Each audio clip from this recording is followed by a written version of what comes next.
Dios les bendiga a cada uno de mis hermanos que puedan estar oyéndome en esta noche, en esta tarde, en este día, ¿cierto? Tan especial que Dios nos da en cada instante, en cada minuto, ¿cierto? Es un milagro, ¿cierto?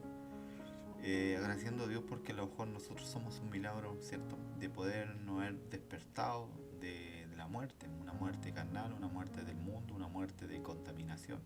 Desde allí Dios nos ha escogido, ¿cierto? Para poder darnos vida y podernos extraernos, ¿cierto? A sus brazos de amor, a sus brazos de paz, ¿cierto? Sus brazos de salvación, sus brazos de oportunidades, sus brazos de misericordia, ¿cierto? De su bondad, ¿cierto? Ahí es donde recibimos nosotros con Él el consuelo de vernos en la mundicia del mundo y de que Él, aparte de dado su vida allí en el Calvario de la cruz, Él no solamente se queda ahí, quieto, mirándonos cómo nosotros continuamos con nuestra vida de pecado, ¿cierto? De destrucción, y sino que Él acude en pos de nosotros a podernos tocarnos, rescatarnos, buscarnos, muchas veces ignorándonos en todo tiempo a Él a través de los mensajes, su palabra, ¿cierto? A través de sus consejos, de sus mandamientos, sus estatutos, sus decretos, ¿cierto? Por nuestro Padre Celestial, pero Él aún insistente, con amor, creyendo aún en nosotros. Aun cuando nosotros no valíamos nada, Él seguía creyendo, seguía confiando en nosotros que podríamos en algún momento escuchar su voz y poderle no solamente escuchar, sino responderle y darnos cuenta que realmente nosotros éramos los errados y si no Él. Muchas veces quizás alejados de Dios le hemos culpado por muchas cosas. Le hemos culpado quizás por las condiciones en la cual vivíamos en el mundicia del pecado, alejados de Él, alejados del amor, de todo, las cosas y los beneficios que nos ha de entregar Dios a nuestras vidas, ¿cierto? Y así vemos el mundo hoy día, ya que hemos sido rescatados, hemos sido comprados por precios de sangre, querido hermano, podemos darnos cuenta que realmente hay muchos más hermanos también que están allá alejados de Cristo, alejados del amor del Señor, alejados de, de, del Padre Celestial, ¿cierto? Pero creemos que Dios también les va a tocar a ellos, ¿cierto? De alguna u otra manera. Así como Dios también tocó al hijo pródigo, ¿cierto? Dice que el hijo pródigo que nadie le daba, imagínense haber malgastado todo.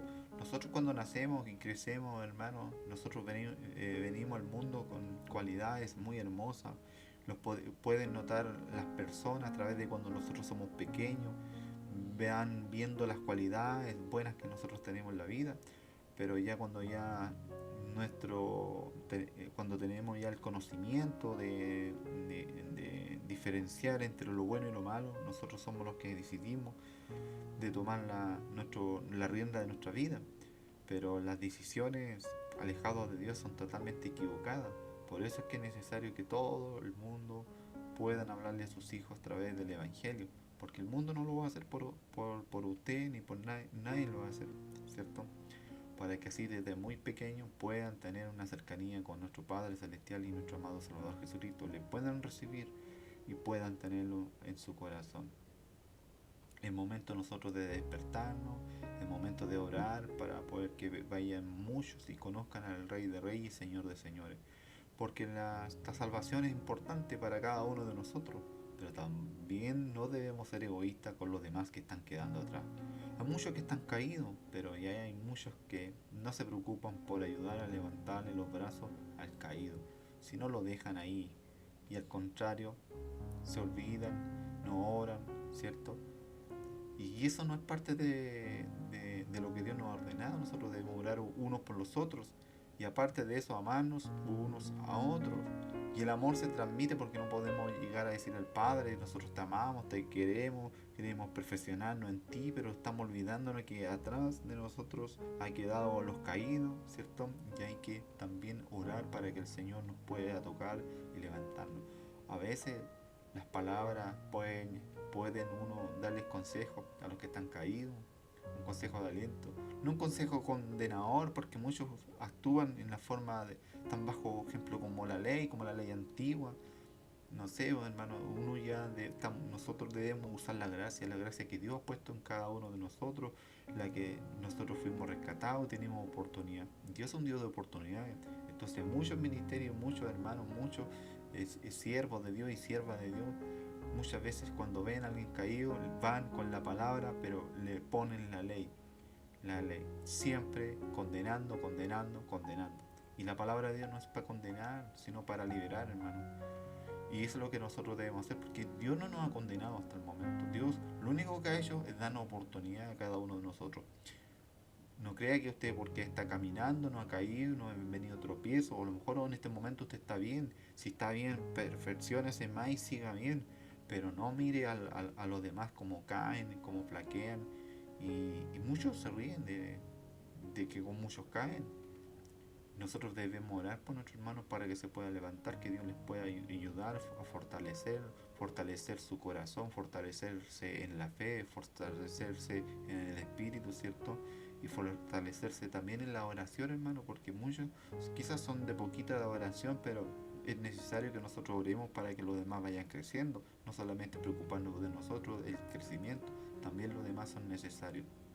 Hay muchas veces que hay personas que crecen a través de la oración, del conocimiento y a través de los dones espirituales, pero aunque ellos hayan logrado a través de la oración de alguna manera, en palabras que otras no tienen, no se preocupan por los demás para que otros crezcan. Así que mucho cuidado con ese tema, hermano, porque no sabe usted lo que Dios tiene preparado más adelante, ¿cierto? O a lo mejor usted el día de mañana puede caer, ¿cierto? Así que uno siempre tiene que también velar por los demás. Que Dios nos ayude y que Dios tenga misericordia y nos muestre, nos saque el velo de nuestros ojos, ¿cierto? Para poder ver más con claridad. Cuando usted llegue a la cima arriba, mire para abajo, mira a su alrededor. Póngase a pensar que, pongámosle que en este momento usted esté en el cielo y esté todos los días mirando a la tierra. ¿Qué va a hacer usted en ese momento? Un ejemplo, nomás, tómelo como ejemplo. Imagínese la vista que tiene nuestro Padre Celestial de poder vernos todos los días pecando, todos los días condenando, todos los días matando, todos los días violando, todos los días haciendo cualquier cantidad de pecado, ¿cierto? Y nosotros batallando muchas veces con nuestras vidas, de nuestra indiferencia. A veces actuamos como verdaderos hipócritas, como verdaderos fariseos, ¿cierto? Y Dios no nos insta que nosotros debemos andarnos condenando unos con otros, sino alentándonos unos a otros, exhortándonos para bien, ¿cierto? Pero debe notarse a través del amor, ¿no? Que muchos tienen amor por ellos mismos, no tienen amor por los demás, no tienen amor por nada, solamente se preocupan por ellos nomás. Pero el amor tiene que ser para todos. Muchas veces transmiten amor por tratar de conseguir cosas y eso no es válido, hermano, no es válido. Porque el amor todo quizás lo puede soportar. El amor no es por cambio de otras cosas, ¿cierto? No es interesado el amor. Así que, porque Dios no nos vende el amor, ¿cierto? Él, allí en el sacrificio que hizo en el Calvario de la cruz, ¿cierto? Fue fuerte, hermano. Fue fuerte todos los dolores que Dios pasó por nosotros, ¿cierto? Y aún más nuestro Padre Celestial ver a su propio Hijo allí siendo entregado, siendo de aquellos mismos que muchos andaban con Jesús, después lo estaban condenando. Que Dios tenga misericordia de cada uno de nosotros. Entonces, somos condenadores muchas veces en mirar alrededor del mundo, aunque vemos gente que ni siquiera es cristiana, muchas veces somos condenadores, nos olvidamos de donde Dios nos sacó, hermano. Hoy día usted puede estar bien, quizás usted es una persona que nunca ha asesinado, que nunca ha estado detenido o preso, o que nunca ha hecho, digamos, un daño bastante grande, pero sí ha cometido pecado y ante Dios somos todos pecadores, todos pecadores. Si usted lo pone en una balanza, capaz que a lo mejor tenga más pecado que el que usted está apuntando. Entonces, hay que tener mucho cuidado en eso, hermano. Y uno debe ya practicar la misericordia, la bondad, la piedad, ¿cierto? La compasión. Si usted no tiene amor, no tiene nada de eso, olvídese que usted va a llegar bien a la presencia de Dios, aunque usted a lo mejor se puede creer muy bueno, pero así no va a ser. Que Dios tenga misericordia de cada uno de nosotros y nos ayude a crecer en la vida espiritual, porque Dios no ha venido a condenar al mundo, sino para que el mundo sea salvo por Él. Y nosotros nos queda el legado de poder evangelizar y transmitir su palabra para que pueda llegar la buena nueva de salvación a muchas personas, ¿cierto? Entonces hay noticias que hoy día que Dios da la oportunidad de que las personas puedan arrepentirse y entrar al reino de Dios a cenar con nuestro Padre Celestial y nuestro amado Salvador Jesucristo. Tienen una gran oportunidad ahora de poder entrar ahí al gozo de nuestro Señor, ¿cierto? Y aunque el mundo no crea en ello, aunque no hemos valido nada ante la sociedad, pero para Dios sí valemos mucho, más que los tesoros de todo este mundo. Así que hermano, hermana, yo lo invito que hay que preocuparse tanto en lo personal, pero no solamente practicando oculto en los ministerios, porque muchos van a los ministerios y creen que colocándose como si van a colocar una firma en un libro, que era que por eso están amando a Dios. Hay muchas cosas en sí que uno tiene que ir cambiando su esencia, analizándose cada día y perfeccionando también y sacando todo lo que está malo. Pero hay pasos que uno tiene que dar y tiene que esforzarse. No tiene que quedarse detenido, hermano, ni siquiera relajado en la posición que hoy día estás. Debes superarte cada día más. Esto no te va a superar porque tu cónyuge, tu pareja, a lo mejor no está caminando. Tú tienes que levantarte. Porque si tú no tienes fuerzas para levantarte, menos lo va a hacer la persona que está a tu lado. Si estás viendo que la persona a lo mejor fueron un matrimonio que ha caído. Pero yo te insto de que tú tienes que levantarte en el nombre de Jesús. Tienes que levantarte para que tus hijos te puedan seguir y tu esposa, tu esposo puedan ver que tú realmente fuiste capaz de levantarte y a través de la oración que tú vas a dejar ante los pies de nuestro amado Salvador Jesucristo, nuestro Padre Celestial, Él que escuchará esa oración y hará con que le puedan levantar también al resto con fuerza y pueda restaurar, digamos, la comunión que debería tener con nuestro Padre Celestial. Pero quedarte ahí relajado, quedarte que no puedo, que no tengo fuerza, que el diablo me ataca. A veces le echamos la culpa tanto al diablo como que si el diablo fuera amigo de nosotros. Estamos casi todos los días con él y siempre nos va a rodear, sí, está bien, siempre nos va a levantar espada, estará con su flecha apuntándonos a nosotros alrededor. Pero cuando nosotros buscamos a Dios, Dios nos protege y está siempre con nosotros. Si descuidamos la comunión con Dios y también la oración, el diablo le permitimos a que entre en nuestras vidas y haga destrozos, no solamente con nuestras vidas, con nuestra familia. Quizás tú puedes estar muy protegido, pero estás descuidando tanto de Dios que la cual a lo mejor le está haciéndole el diablo daño a tus hijos, a tu familia, a un familiar. Quizás está metiéndole el diablo la cola ahí en tu trabajo y tú el día de mañana te vas a presentar y te van a cortar. ¿Por qué? Porque tú has descuidado mucho la comunión con Dios. Por eso que es importante, porque cuando uno ora o tiene que orar por el que te está dando de trabajo, orar por tus compañeros también que trabajan junto a ti, porque puedes, a lo mejor pueden en algún momento quizá sufrir cualquier cosa puede pasar en el trabajo, en el trayecto del trabajo, hermano. Entonces uno tiene que estar orando siempre, tiene que buscar la presencia de Dios para que Dios pueda conectarse.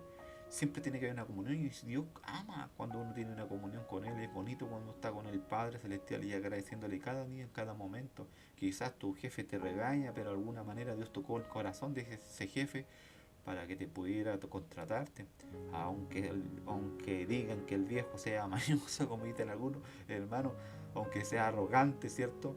Pero aún así tú tienes un trabajo ahí donde Dios te colocó y lo único que te queda a lo mejor orar más por el jefe para que Dios pueda tocar su vida y pueda convertirlo y sea otra persona. Pero muchas veces nos quedamos ahí sufriendo lo que padecemos con esas personas. Pero Dios te ha puesto en lugares a lo mejor difíciles, de prueba, de dificultad, a lo mejor estás sufriendo porque quiere Dios que aprendas algo. Entonces, aquí, bueno, una pequeña chispa para que pueda ver más o menos un poco la realidad, hermano y hermana. Así que Dios te vaya bendiciendo. Vamos a acercarnos a Dios todos los días y buscar su presencia, su rostro, ¿cierto? Porque es importante que debemos actuar de una manera madura como hijos de Dios. Ya no estamos en tiempo para andar dando vuelta por ahí, si vamos, nos vamos, oramos, no oramos, mañana si me acuerdo, busco la presencia de Dios, otras veces no, y así, pues hermano, entonces hay que buscar la presencia de Dios porque Dios es bueno, ¿cierto? Y con Él obtenemos la misericordia, tenemos el perdón, tenemos los beneficios, tenemos las bendiciones grandes. Si usted no quiere ser bendecido, bueno, manténgase ahí sin bendición, pero Dios tiene bendición por abundancia para entregarnos a nosotros, que sobreabunde para nuestras vidas, pero todo dependerá de nosotros. Hay un mensaje que tengo nuevo para poder compartirle con cada uno, ¿cierto? Está en ¿cierto? En Mateos capítulo 8, versículo 1 al 17. Quiero compartirlo con cada uno de ustedes. El título se llama Jesús, el único sanador. ¿Cuántos creen que Dios puede sanar? ¿Cierto? Muchos, ¿cierto? Bendito sea el Señor. Bueno.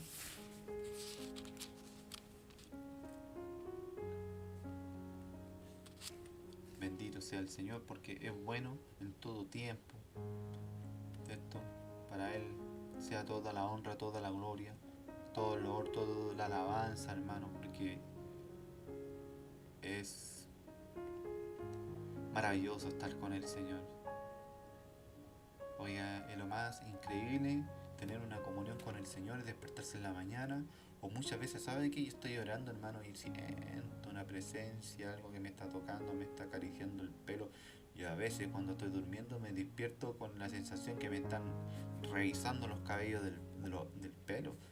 Y digo yo, ya déjenme ahí, nomás le digo yo, si no estoy peinado, le digo, Señor, me río. Y siento como que se estuvieran contándome los cabellos, porque Dios lo hace, hermano, que Dios le bendiga. Mateos capítulo 8, versículo 1 al 17. Cuando descendió Jesús del monte le seguía mucha gente. Y aquí vino un leproso y se postró ante él, diciendo, Señor, si quieres puede limpiarme. Jesús extendió la mano y tocó, diciendo, quiero, sé limpio. Y al instante su lepra desapareció. Entonces Jesús le dijo, mira, no le digas a nadie, sino ve y muéstrate al sacerdote y presenta la ofrenda que ordenó Moisés para testimonio a ellos. Entrando Jesús en Capernaum, vino a él a un centurión, rogándole y diciéndole, Señor, mi criado está postrado en casa, paralítico, gravemente atormentado. Y Jesús le dijo, yo iré y le sanaré. Respondiendo a él, centurión, y dijo, Señor, no soy digno de que entres bajo mi techo, solamente di las palabras y mi criado sanará. Porque también yo soy hombre bajo autoridad y tengo bajo mi órdenes soldados. Y digo a este ve y va, y al otro ven y viene, y a mi siervo a esto y lo hace. Al oír Jesús se maravilló y dijo a los que le seguían, de cierto os digo, que ni aun en Israel he hallado tanta fe. Y os digo que vendrán muchos del oriente y del occidente y se sentarán con Abraham, Isaac y Jacob en el reino de los cielos. Mas los hijos del reino serán echados a la tiniebla de afuera. Allí será el lloro y el crujir de dientes. Entonces Jesús le dijo al centurión, ve y como creíste, te sea hecho. Y su criado fue sanado en aquella misma hora. Vino Jesús a casa de Pedro y vino a la suegra de este postrada en cama, con fiebre, y tocó su mano y la fiebre la dejó. Y ella se levantó y le servía. Y cuando llegó la noche trajeron a él muchacho endemoniado, y con la palabra echó fuera a los demonios y sanó a todos los enfermos para que se cumpliese lo dicho por el profeta Isaías, cuando dijo: él mismo tomó nuestras enfermedades y llevó nuestras dolencias. El Evangelio según San Mateo procura enseñarnos acerca del Rey, ¿cierto? Del Rey de nuestro amado Salvador Jesucristo, ¿cierto? Es el Evangelio del reino donde Cristo es Rey supremo, y Mateo procura darnos detalles para que podamos ver a Jesús, a la simiente, ¿cierto?, de la mujer que vino a aplastar la cabeza de Satanás, y a su simiente. Vino desde el principio como Mateo procura identificar al Mesías, Jesús, ¿cierto?, Hijo de Dios, ¿cierto?, y él heredero del trono de David, él es de la simiente de Abraham, el padre de la fe. Su nacimiento no fue cualquier cosa, él nació de una virgen en cumplimiento de la profecía, ¿cierto? Bendito sea el Señor. Él nació en Belén de Judea como se profetizó que ocurriría según en Miqueas, ¿cierto? Capítulo 5, versículo 2. Él fue tentado en el desierto como lo fue en el pueblo de Israel, pero diferencia de ello, él venció la tentación, hermano. Y muchos hablan por ahí un día los eruditos y otras cosas que están saliendo con en las noticias, en algunas cuestiones en YouTube, que Jesús sí pecó. Pero no es así, nunca pecó Jesús. Fue tentado como todos nosotros que hemos sido tentados, pero él no pecó, él se mantuvo. Él comenzó su ministerio llamando a los hombres al arrepentimiento y a la fe en él.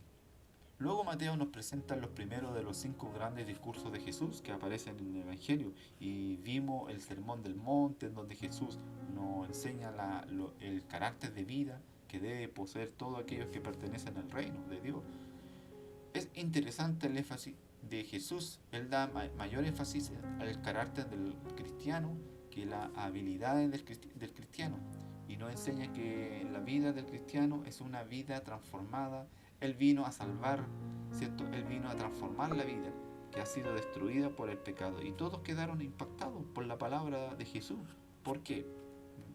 Le enseñaban como quien tiene autoridad y no como los escribas. Mateo capítulo 7, versículo 29. Ahora Mateo interrumpe la enseñanza de Jesús y le dedica tiempo a una serie de milagros que Jesús hizo. El orden de esta narrativa es un orden temático y no cronológico, hermano. Es decir, como comparamos, lo que Mateo tiene aquí con los otros evangelios sinóticos, Marcos y Lucas. Vemos que Mateo coloca los hechos de Jesús según la énfasis temático que desea señalar, aunque no sigue el orden cronológico que vemos en los demás evangelios. ¿Cuál es el énfasis entonces de Mateo aquí? Él busca enfatizar la autoridad de Jesús sobre todas las cosas, más específicamente el poder de Jesús, la misericordia de Jesús y la relación entre su sacrificio y la redención, de que esas 3 cosas vamos a poner hoy. Miremos la autoridad de Jesús sobre cosas reveladas por el poder de Jesucristo, ¿cierto? Bendito sea el Señor, que Dios nos vaya ayudando.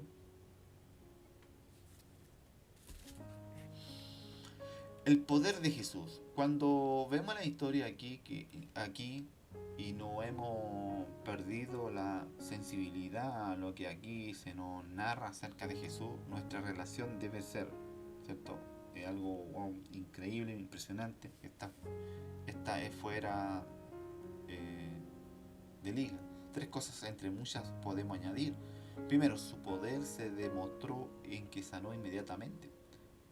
Este es uno de los énfasis del pasaje. En el versículo 3, Jesús extendió la mano y le tocó diciendo: quiero, se limpió. Y al instante su lepra desapareció.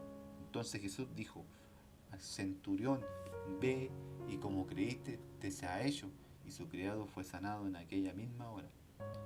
Y tocó su mano, dije en el versículo 15, ¿cierto? Y la fiebre la dejó y ella se levantó y le servía. Eso estamos hablando ahí de la suegra de Pedro.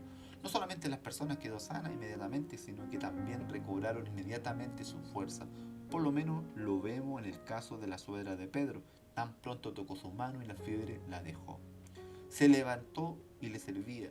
Sí, hermano, el primer papa tenía esposa, así como los demás apóstoles. Su poder se demostró en que sus métodos variaban. Él sanó de cerca al leproso y sanó, ¿cierto? Y sanó de cerca a la suegra de Pedro, pero él sanó de lejos al criado o joven esclavo del centurión. Él no necesitaba estar cerca para que pudiera sanar a los enfermos. Hermano, esto no es magia, es el poder mismo de Dios quien lo sana. Ese mismo reconoce el centurión. Cuando el centurión le dice a Jesús acerca de su criado, Jesús le dice en el versículo 7 y 8, y Jesús le dijo: yo iré y le sanaré. Respondiendo el centurión y dijo: Señor, no soy digno de que entre bajo mi techo, solamente di las palabras y mi criado sanará. El poder de Jesús no tiene límite, hermano. Si el que Dios, como enseña la Escritura y como todo esto evidencia, entonces Él no necesita seguir un mismo método para sanar, porque el poder de sanar procede de Él. No ponga tu mirada en el método, sino en Jesús, quien sana por su propio poder, porque Él es Dios. Dios no siempre hace las cosas de la misma manera. Él es libre en su obra. Él es soberano, Él actúa según le place. Y nosotros no debemos encajonar a Dios. Que Dios tenga misericordia. Entonces su poder se demostró en que Jesús sana todo tipo de enfermedades. Hay algo que no debemos perder de perspectiva. El leproso que viene a Jesús para que lo sane, ¿cierto? Su enfermedad estaba en un estado avanzado, hermano. Dice en Lucas capítulo 5, versículo 12, sucedió que estando él en una de las ciudades, se presentó un hombre lleno de lepra. Cuando eso sucede significa que la enfermedad ha avanzado de tal manera que su condición es irrevocable. Él estaba al borde de la muerte, aunque así él no pierde la esperanza y va a Jesús. Lo mismo vemos en el caso del criado. Mateo nos dice que el criado en el versículo 6 está postrado en casa paralítico gravemente atormentado. Esta parálisis debió haber sido algo inmediato. No sabemos si fue que se cayó o se enfermó al punto de la parálisis. Si sabíamos que el joven vivía un infierno, era gravemente atormentado, y más específicamente nos dice en Lucas capítulo 7 versículo 2 que estaba enfermo a punto de morir. Ya el joven estaba a la entrada de la muerte, y de la suegra de Pedro se nos dice que en Lucas capítulo 4 versículo 38 la suegra de Simón tenía una gran fiebre, indicando que la condición era seria, hermano. Y en todo ello lo sana por el poder de su palabra. No importa la condición, hermano, o la enfermedad, que sea lepra, parálisis, fiebre o COVID, etcétera, lo que tenga. No hay nada difícil para Dios. No importa que según los hombres o la ciencia el estado irrevocable o irreversible, ¿cierto? Para Dios nada es imposible. No limites el poder de Dios. No pierdes tu fe en el Señor. Sigue luchando hasta el fin. Sigue clamando hasta el fin. Pero clama como clamó el leproso. En el versículo 8, versículo 2. Señor, si quiere, puede limpiarme. Y decir, yo sé que tú puedes, pero no se haga mi voluntad sino la tuya. Ve con mi actitud humilde ante Dios y ves con fe en el poder sin límite de nuestro Dios. Pero en todos estos milagros, hermano, no solo se enfatiza la deidad y la autoridad de Jesús por medio de los milagros que hizo, sino se enfatiza también su misericordia. La misericordia de Jesús, vemos la misericordia aquí de varias maneras. La vemos en su deseo de sanar. El leproso se acerca a Jesús y le habla humildemente. Marcos nos dice que hincó la rodilla. Lucas se postró con el rostro en tierra. Y Mateo dice, se postró ante él. Él no vino derramando, ¿cierto? Jesús tiene que sanarme. Yo no merezco lo que estoy sufriendo. Yo no he hecho nada malo, así que sáname. No, él vino y le dice, Señor, si quiere, ¿puede limpiarme? ¿Y qué le dijo Jesús? Quiero, sé limpio. Lo mismo vemos en el caso del criado del centurión. El centurión no le pidió que lo sanara. Jesús dedujo que si le contaba lo que le pasaba al joven, el centurión deseaba que lo sanara. Y ante que le pidiera sanarlo, Jesús ya había dispuesto en su corazón sanarlo. Él se adelanta a nuestra petición. Es cierto que el centurión vino rogándole, pero antes de que le pidiera que lo sanara, Jesús le dice en Mateo, y Jesús le dijo, yo iré y le sanaré. La misericordia de Jesús no solo la vemos, hermano, en su posición de sanar, cuando le rogamos o le pidieron. Lo interesante del caso es que en el caso de la suegra de Pedro, Mateo menciona que le pidieran que le sanara. Curiosamente, Pedro no le pidió a Jesús que sanara a su suegra. Interesante, ¿eh? Es una broma. Y aunque en Lucas capítulo 4, versículo 38, se nos dice que todos rogaron por ella y le rogaron por ella. Lo que Mateo desea que tú y yo tengamos claro es que Jesús conoce nuestro corazón y nuestras peticiones, aun antes que le pidamos. Por eso nos menciona el ruego de los discípulos, a que es la misericordia misma encarnada. No necesita que la tuerzan el brazo para ser misericordioso. Pero hay algo que deseo que no nos perdamos de perspectiva. La misericordia de Jesús se ve en su compasión, lo que son menospreciados en la sociedad, ¿cierto? ¿Qué era un leproso en aquella sociedad, hermano? Era uno menospreciado por la sociedad. Su enfermedad era extremadamente contagiosa. Tenía que tapar su boca sin hablar. Tenía que guardar distanciamiento social de todo, incluso su familia. Tenía que anunciar que era el leproso si alguien se acercaba. No podía ir al templo porque la ley ceremonial le prohibían hacerlo. Estaban inmundos. No podían acercarse a nadie y si se acercaban buscando ayuda ya no podían trabajar. La gente salía huyendo. Incluso los líderes religiosos salían corriendo, enrollándose de la ropa para que ésta no tuviera contacto con el leproso. Eran considerados la escoria. En cambio, cuando se acerca a Jesús, Él no huye, hermano. Porque Jesús tiene compasión del sufrimiento humano. Ese es un verdadero salvador del mundo. Es un salvador de todos los que creen en Él. Bendito sea el Señor.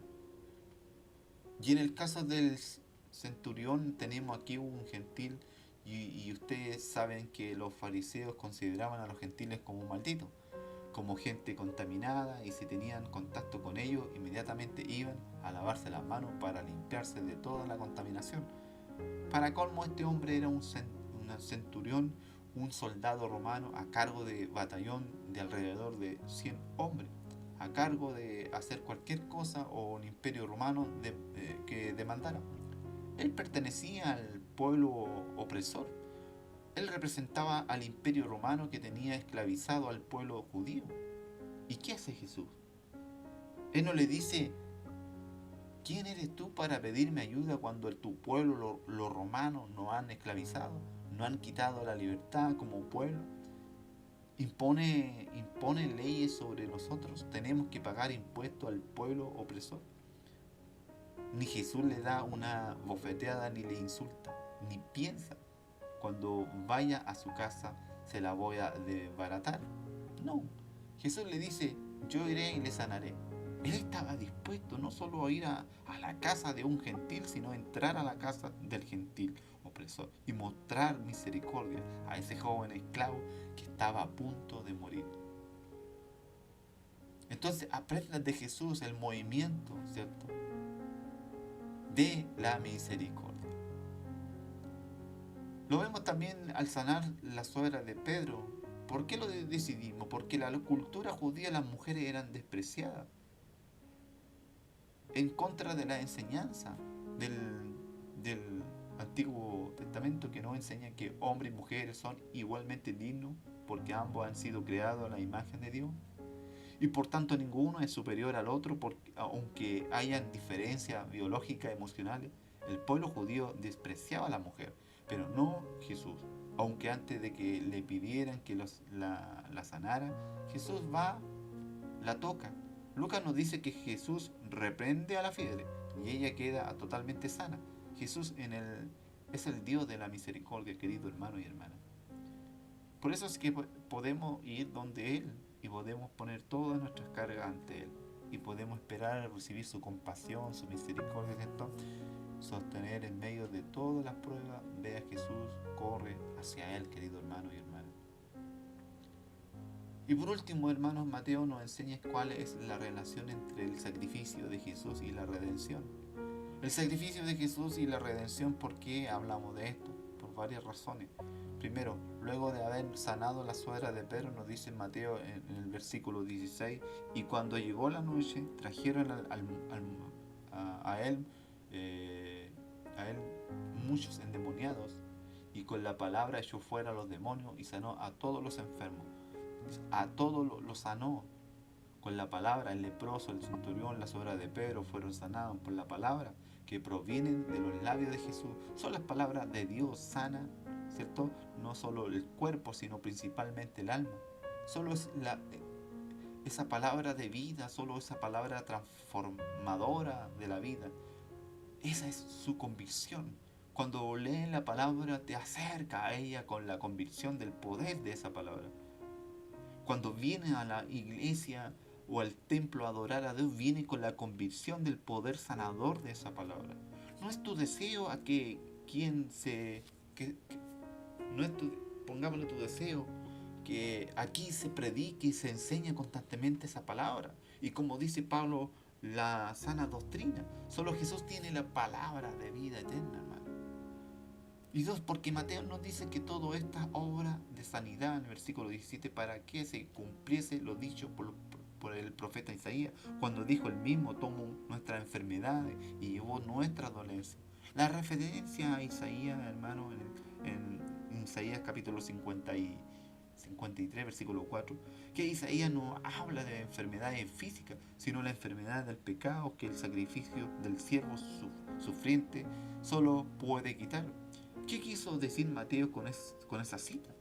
Que el único que puede limpiarnos del pecado que nos mata, que nos destruye, es el mismo que puede limpiarnos de nuestras enfermedades. Es decir, Cristo vino no solo a sacarnos del estado del pecado, sino también del estado de la miseria producto del pecado. Si solo Jesús puede sanar el cuerpo, solo Jesús puede sanar el alma, y su obra de redención incluye no solo la sanidad del alma, sino también la sanidad del cuerpo, porque solo por su muerte que Él venció el pecado, y solo por su resurrección que Él venció la muerte, y todo lo que estamos unidos a Él por una fe verdadera hemos vencido por Él y en Él el pecado y la muerte. Por tanto, hermano, Jesús es el único sanador. Él nos sana del pecado, Él sana nuestra alma. Tal vez en ti hay amargura, querido hermano, hay resentimiento, fruto de alguna traición, menosprecio. Te ha herido, te ha rechazado, el pecado te ha ensuciado, quizás feamente, o te sientes perdido, inseguro. A ti te digo en esta hora, ve a Jesús y Él es tu sanador. Que Dios les vaya bendiciendo, querido hermano, en esta hora, y que Dios pueda bendecir su palabra. Que para Él toda la honra, toda la gloria, todo el honor, toda la alabanza, porque sin Él no somos nada, ¿cierto? Y necesitamos a Jesús en todo momento, necesitamos la sanación, su toque, ¿cierto?, transformador en nuestras vidas. Así que crea siempre en Dios, y que Dios le vaya bendiciendo en gran manera a cada uno, a su familia, ¿cierto? Que Dios les bendiga, y en otra oportunidad podremos encontrarnos nuevamente.